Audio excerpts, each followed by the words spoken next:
most common criminal charges against illegal migrants living in hotels have been revealed for the first time. The analysis of court records shows that asylum seekers have been charged with offences including assault, theft, drugs, sexual assault, weapons, immigration offences. I mean, I would have thought that by definition is true, of course. Assault on an emergency worker, criminal damage, rape, using threatening language, burglary, robbery, threats to kill with a weapon, GBH, stalking and exposure. You'll be able to see it on your screens now if you're watching us on telly, or at least you were. That was the list. Every day, we have stories like this. This Ethiopian refugee groped a volunteer at a social event for asylum seekers held in a church. Then he asked a police officer who came to arrest him for a kiss. After being released on bail, Yusuf Musa then confronted a mother and daughter that he'd never met in the street and asked them if he could give them a hug. Yeah. I mean, it all just feels like this is every flipping day, isn't it? It's every day. Now, obviously not every single illegal migrant is a sex offender, but this is a regular scene in Calais that we're seeing. Look, there we are, off the drop. That's an invasion, isn't it? Just charging towards Britain. We've hit 50,000 illegal Channel migrants since Labour came to power, but according to Labour Minister Jackie Smith, it's not their fault. I don't think it was our fault that it was enabled to take root in the way in which it has done. OK, so it's not your fault yet. After 2 years, is it your fault? By a government who failed to do what was necessary at that point, that this government has been doing for the last year.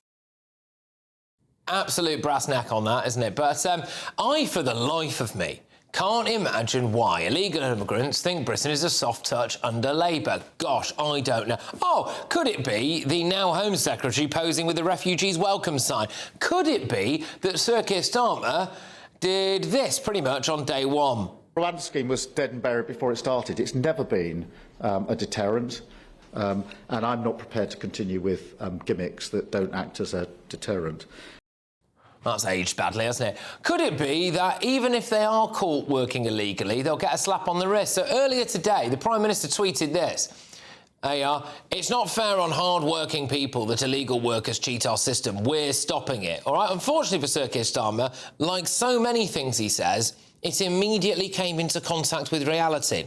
Because the first migrant to be convicted of illegally working for Deliveroo since The Sun revealed that loads of them were at it has been fined just £26 after the court heard that he was in debt and he was a first-time offender. He's the first person in the past 6 months to turn up at court to face charges of working illegally as a fast food delivery rider. And that's what they fined him about 2 hours' wages. Not really a deterrent, is it? Look at what's happened to the beautiful seaside resort of Bournemouth. 3 large hotels are now full of illegal immigrants. So again, right, we're not supposed to notice there's any problems there. What have the locals done? They've set up vigilante patrols. Why? Well, goodness me, there's been a spike in murders, stabbings and sexual assaults. Now, of course, this won't be the case for every crime, but people understandably, in my view, will ask serious questions about whether this is linked to illegal immigration in Bournemouth. I mean, there was literally the case of an asylum seeker murdering an aspiring Royal Marine in Bournemouth, stabbed him to death. But we'll just ignore that, shall we? Just take another look here. Yes, that's right. All these charges there against illegal migrants. Staggering, isn't it? And as it was like night follows day, yes, breaking right now, the Independent's front page tomorrow is this. Smuggling arrests have fallen under Labour.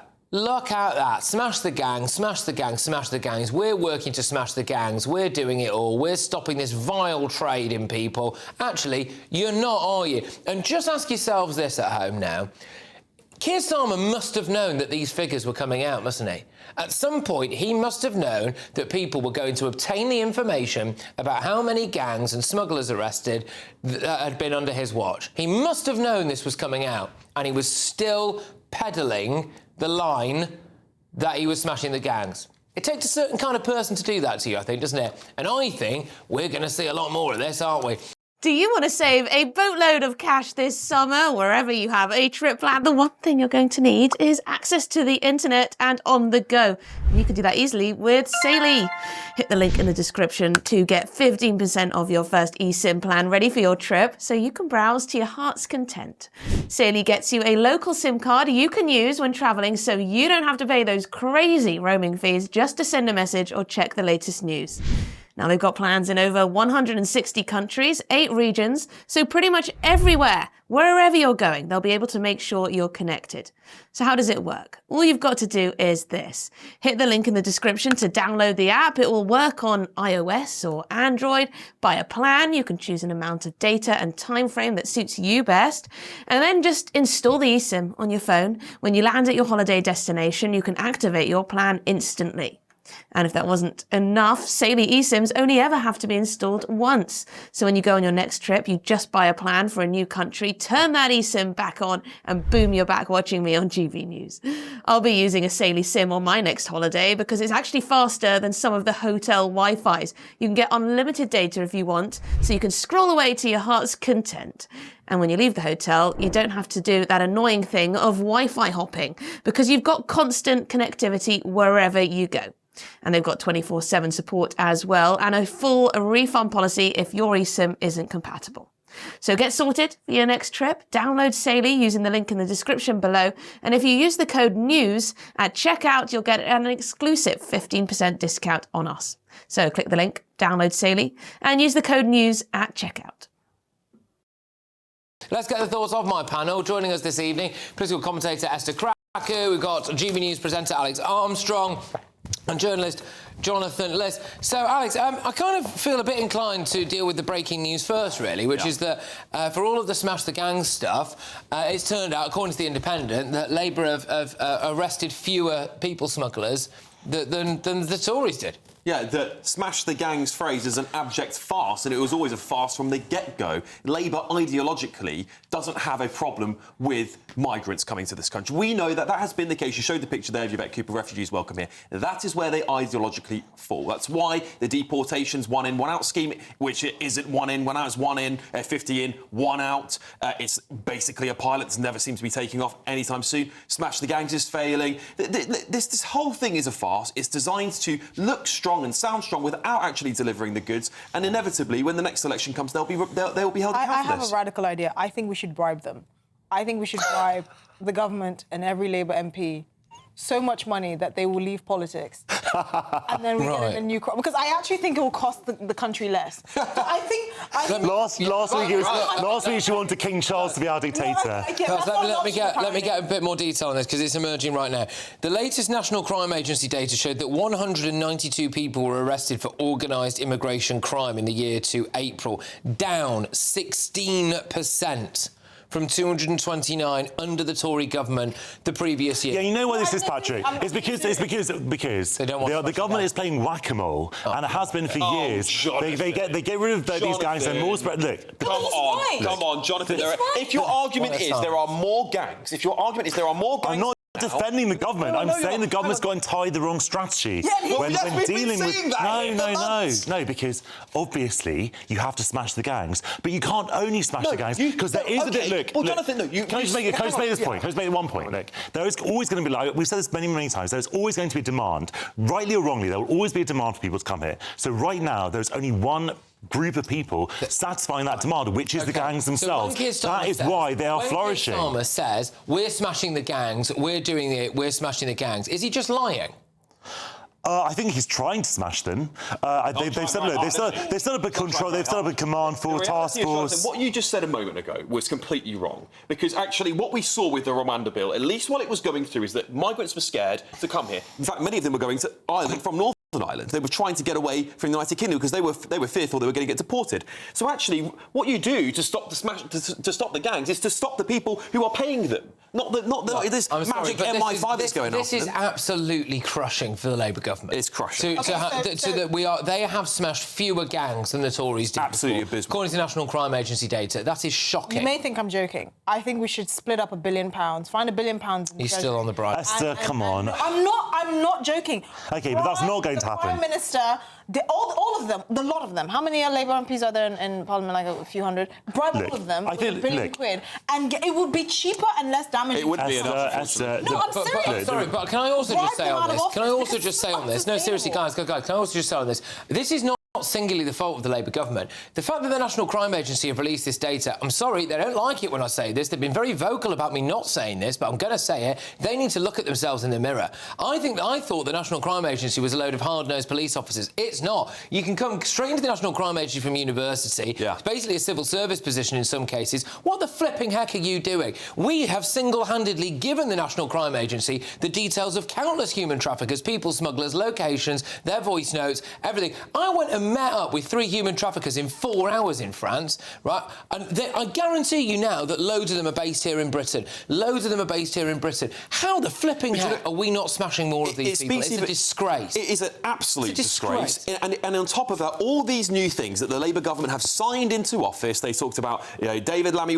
was celebrated signing in all of this, what we're going to double down on freezing their bank accounts, we're going to go after them. It has had zero effect. It's in fact, as you've clearly pointed out by that front page there, it's done the opposite. In fact, why don't they get sacked? Why does no one else get sacked? They're holding us hostage. They want to show us that things can get much, much worse, and therefore we should bribe them out of office. They're holding us in hold. I'm not because if you don't laugh, you'll cry. This is beyond incompetence. This is how does Keir Starmer sell this? This country. Seriously, how does Keir Starmer and in fact Cooper say this? We've got people out on the streets outside migrant hotels now. The general public have had enough, absolutely had enough of all this. I've just published there's an article that broke in the Daily Mail, which was the list of offences that illegal immigrants are committing in Britain. You've got assault, you've got rape, you've got threats with a weapon, you've got GBH, you've got all sorts, sexual assault, bang, bang, bang, bang, bang. It's just all there now. And then it turns out that for all of this guff, this government has smashed fewer gangs than the Tories. I think you've mentioned a lot of things there. The thing about asylum seekers who commit crimes.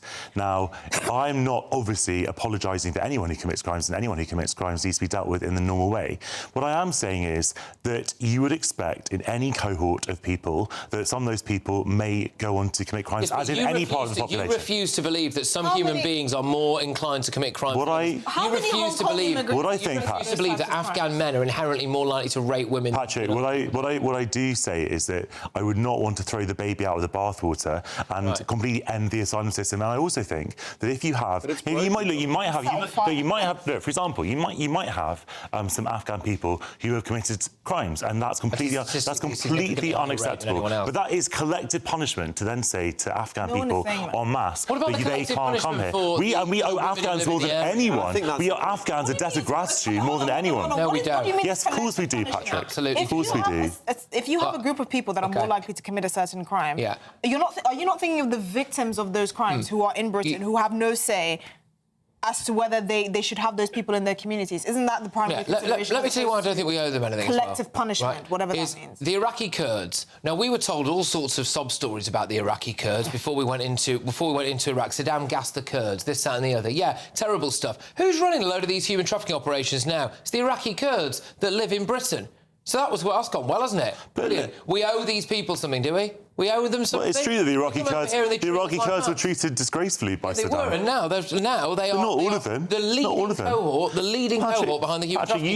You and I would never accept being held responsible for the crimes of other British people, because we're individuals and we haven't done those crimes. And we wouldn't want to be banned from going places and doing things when we because talk about we're British. This crisis, people online will say, actually, because of your colonial past, this is payback. I see it all the time. We've never been banned from doing anything, Alex, because we're British. There's a group of people who blame Britain still, and they laugh at us because of this crisis, and they go, actually, because of your colonial past, you deserve this. Actually, they do collectively demean. What are we banned from doing because of the crimes of other British people? Sorry, but maybe you should tackle your cultural problems in your own communities first before you're welcomed into our country. Well, we should tackle our own problems because the vast majority of crimes committed by British people. We're getting quite emotional. Well, that's our country. That's our problem to deal with. That's what we're saying. We're getting quite emotional. I think we should think of pragmatic.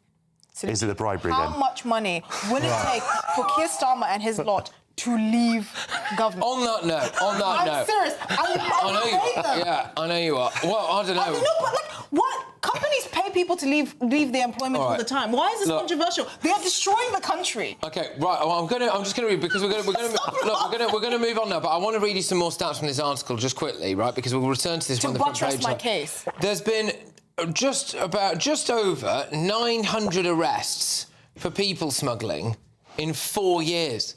That's it.